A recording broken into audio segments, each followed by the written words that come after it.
Friends అందరికీ నమస్కారం. ఫిబ్రవరి 1 నుంచి మారనున్న కొత్త రూల్స్ అయితే కనుక వచ్చేసాయి. దానికి సంబంధించిన కంప్లీట్ ఇన్ఫర్మేషన్ ఏ రూల్స్ మారుతున్నాయి ఏంటి వరుసగా అయితే తెలుసుకుందాము. వీడియో స్కిప్ చేయకుండా పూర్తిగా చూడండి, అప్పుడే పూర్తి ఇన్ఫర్మేషన్ అయితే మీకు అర్థమవుతుంది. అలాగే ఇంకెవరైనా మన ఛానల్ సబ్స్క్రైబ్ చేసుకోకపోతే వెంటనే సబ్స్క్రైబ్ చేసుకోండి. ప్రభుత్వం నుంచి వచ్చే ముఖ్యమైన అప్డేట్స్ అన్నీ కూడా మిస్ అవ్వకుండా మీరు ముందుగా తెలుసుకోవాలి అనుకుంటే ఛానల్ని సబ్స్క్రైబ్ చేసుకొని ఫాలో అవుతుండండి. అలాగే వీడియోని ఒక లైక్ చేయడం మర్చిపోకండి. మీరు వీడియోని లైక్ చేయడం వల్ల మరింత మందికి సమాచారం అయితే చేరుతుంది. ఇంక వివరాల్లోకి అయితే వెళ్ళిపోదాము. ఫిబ్రవరి 1 నుంచి కొత్త రూల్స్ అయితే వస్తున్నాయి. ఏమేమి మారుతున్నాయి ఏంటని చూసుకున్నట్లయితే కొత్త ఏడాది 2024లో అప్పుడే ఒక నెల అయితే పూర్తిగా వస్తుంది. మరో వారం రోజుల్లో ఇంకా కొత్త నెలలోకి అయితే అడుగు పెట్టబోతున్నాం. సాధారణంగా ఈ కొత్త నెల ప్రారంభమవుతుంటే కొన్ని కొత్త రూల్స్ అమల్లోకి వస్తాయి. ఈ ఏడాది ఫిబ్రవరి 1వ తేదీ నుంచి సైతం కొన్ని కీలక మార్పులు అయితే చోటు చేసుకోబోతున్నాయి. అవి ప్రతి ఒక్కరు కూడా ఖచ్చితంగా తెలుసుకోవాల్సిన రూల్స్, ఎందుకంటే మీ డబ్బులపై అవి అయితే కనుక ప్రభావాన్ని చూపించే మార్పులు అయితే కాబోతున్నాయి. సో ఫిబ్రవరి తొలి రోజు నుంచి అంటే 1వ తారీఖు నుంచి అమలు కాబోతున్న కొత్త నిబంధనల్లో చాలా వరకు ఉన్నాయి. ఒకసారి అయితే కనుక చూద్దాము. ఫస్ట్ చూసుకున్నట్లయితే fast tag KYC deadline. కార్లకు ఉన్న ఫాస్ట్ ట్యాగ్ కేవైసీకి అయితే కనుక డెడ్ లైన్ అయితే విధించింది. National highways authorities of India ఇటీవల కీలక ప్రకటన చేసింది. ఎవరైనా నో యువర్ కస్టమర్ అంటే కేవైసీ పూర్తి చేయని ఫాస్ట్ ట్యాగ్ ఖాతాలు ఉంటే ఆయా ఖాతాలు ఇక జనవరి 31 తర్వాత డీయాక్టివేట్ అవుతాయని తెలిపింది. ఇక ఎన్హెచ్ఏ ఇటీవల one vehicle one FASTag campaign ప్రారంభించింది. ఒక వాహనానికి మల్టిపుల్ ఫాస్టాగ్స్ ఉపయోగించడం, ఒకే ఫాస్టాగ్ ఖాతాను వివిధ వాహనాలకు వినియోగించడానికి తగ్గించేందుకు ఈ నిర్ణయం తీసుకున్నట్లయితే తెలిపింది. సో ఈ రూల్ జనవరి 31 నుంచి అయితే స్టార్ట్ అవుతుంది. ఇంకా నెక్స్ట్ వచ్చి ఐఎంపీఎస్ కొత్త రూల్స్ అయితే వచ్చినాయి, అంటే మనీ ట్రాన్స్ఫర్ సంబంధించి. ఫిబ్రవరి 1వ తేదీ నుంచి బ్యాంక్ అకౌంట్ల మధ్య బెనిఫిషరీ వివరాలు ఇవ్వకుండానే 5 లక్షల వరకు కూడా ట్రాన్స్ఫర్ చేయవచ్చు. ఇది ఒక గుడ్ న్యూస్ అని చెప్పుకోవచ్చు. బ్యాంక్ అకౌంట్ ట్రాన్సాక్షన్లు సైతం వేగవంతం చేసేందుకు ఇమీడియట్ పేమెంట్ సర్వీస్లో కొత్త రూల్స్ తీసుకొచ్చింది.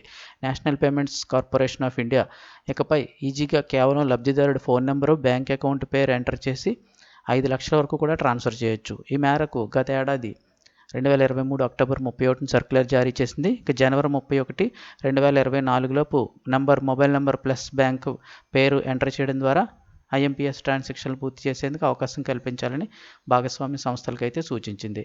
ఇక అలాగే నెక్స్ట్ రూల్ చూసుకున్నట్టయితే జాతీయ pension scheme NPS partial withdraw rules అయితే వచ్చాయి. జాతీయ పెన్షన్ సిస్టమ్కి సంబంధించి పిఎఫ్ఆర్డిఏ మాస్టర్ సర్క్యులర్ను జనవరి 12, 2024 రోజున జారీ చేసింది. పాక్షిక ఉపసంహరణకు సంబంధించి కీలక అప్డేట్ ఇచ్చింది.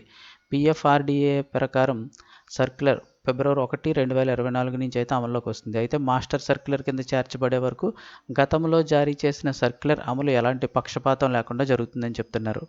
ఇంకా అలాగే నెక్స్ట్ చూసుకుంటే Punjab and Sindh special FD dead line ఉంది.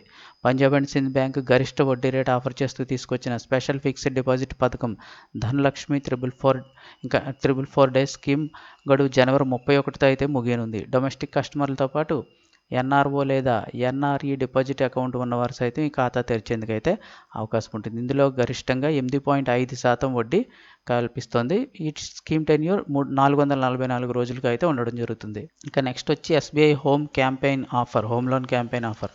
స్టేట్ బ్యాంక్ ఆఫ్ ఇండియా తమ కస్టమర్లకు కొద్ది రోజుల క్రితం తక్కువ వడ్డీకే హోమ్ లోన్స్ ఇచ్చేందుకు స్పెషల్ క్యాంపెయిన్ ప్రారంభించింది. దీని ద్వారా 65 బేస్ పాయింట్ల మేర వడ్డీ తగ్గించి హోమ్ లోన్ ఇస్తోంది.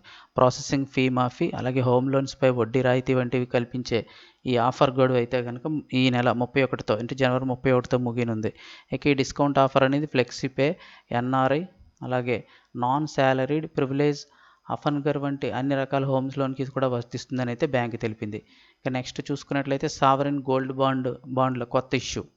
రిజర్వ్ బ్యాంక్ ఆఫ్ ఇండియా ఇటీవలే 2023-24 ఆర్థిక ఏడాదికి సంబంధించి తుది సావరెన్ గోల్డ్ బాండ్ల జారీ తేదీలను ప్రకటించింది. సావరెన్ గోల్డ్ బాండ్ల ఇష్యూ సబ్స్క్రిప్షన్ ఫిబ్రవరి 12, 2024తో ప్రారంభమవుతుంది. ఇక ఫిబ్రవరి 16, 2024తో అయితే ముగుస్తుంది. అంటే ఇంచుమించుగా 4 రోజులు అయితే ఉంటుంది.